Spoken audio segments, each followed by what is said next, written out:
Okay, so we're there, right? We now know we can use our two-photon microscope, which applies this mode-locked laser beam with these very tight, high-power laser pulses into the brain, where we have beautifully bright and high-fidelity genetically encoded calcium indicators. We can put in our cranial window, we can put in our head plate, we can fix a mouse while it behaves. Uh, so what, right? So what can we do with that? Well, a lot, right? I'm just going to pick out a couple papers that I remember, sort of, and there's some pretty. One of them's a particularly famous paper, um, and this is the kind of stuff that you can only do with two photon, right? So when we talked about electrophysiology, we talked about these paired recordings, right? Where you can record from one neuron, record from another. You make the first one fire an action potential, and you can see the second one having an EPSP, and you know these two are connected, right? Um, a big question from when this was first done is there any sort of logic to this, right? If these two cells are connected, what does that mean?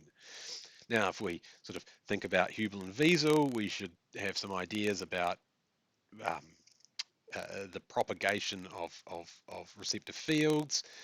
Um, but on the other hand, there's lots of other lenses to put on to look at neural connectivity to do with inhibition and just all sorts, right? There's lots of ways to think about it. But what we had no idea is it just random, right? Is it just a random connection of neurons, or is there some kind of logical sense?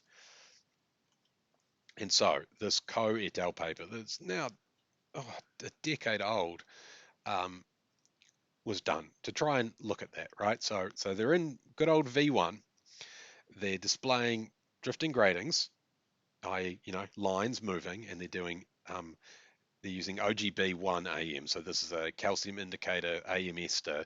It's not genetically encoded. It's just injected into the brain, and they take a variety of focal planes through the image, and they can, as you can see, they can get hundreds of neurons this way. And what they do is they look at their orientation preference. What line, what angle do these neurons like? And because this is in a mouse and not in a cat or a primate, it's basically randomly distributed, right? So we don't see any pinwheels or anything like that.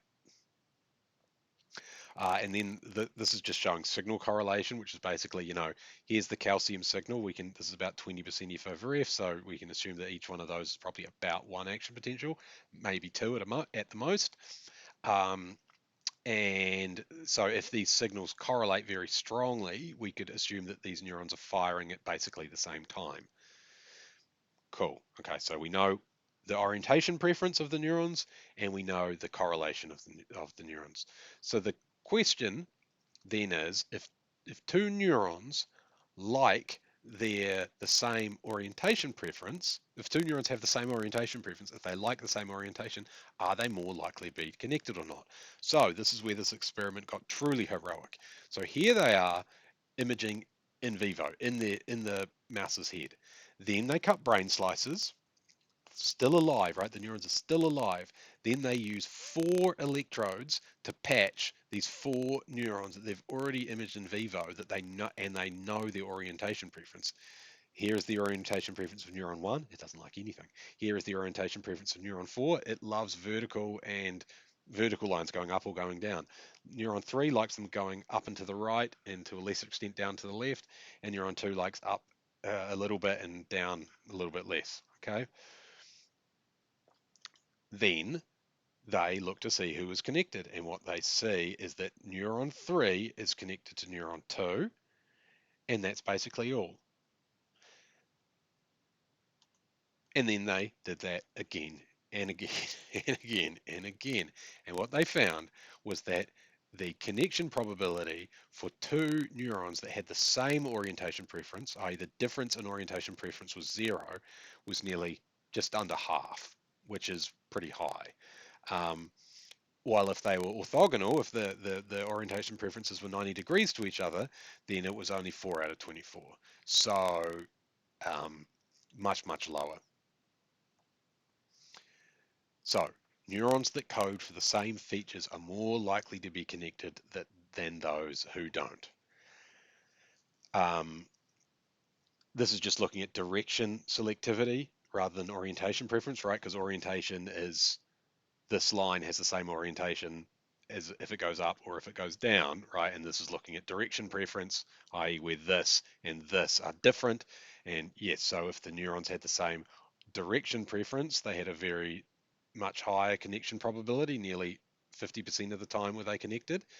Um, if it's 180, then those are the ones that have the same orientation preference but different direction preference, still relatively highly connected, and the other ones were below chance. Okay, so neurons that code for the same features are more likely to be connected than those do not. So that's what Coe showed. It was a big finding at the time.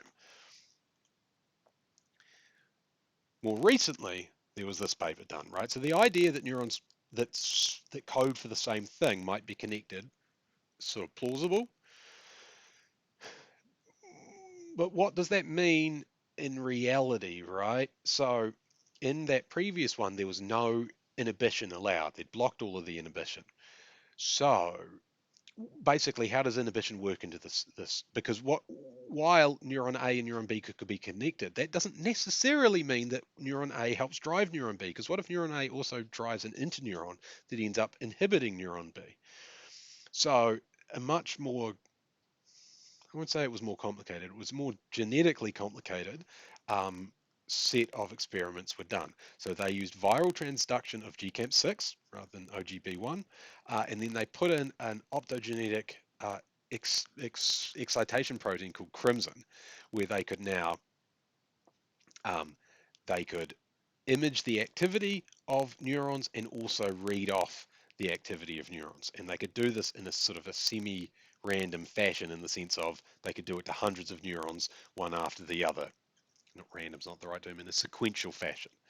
And so what this should mean is they should be able to replicate the finding that um, if two neurons have the same orientation preference, then driving one neuron should be able to excite all of those other neurons with the same orientation preference. Let's just quickly go through what we're looking at here. So they've got Crimson R, the neurons that they can activate. They've got GCAMP6, the neurons that they can excite, and they can test that the excitation works. So this is, and these are single unit recordings here, and they turn on the photostimulus, they drive the crimson R, and they see the action potentials. There are the spikes.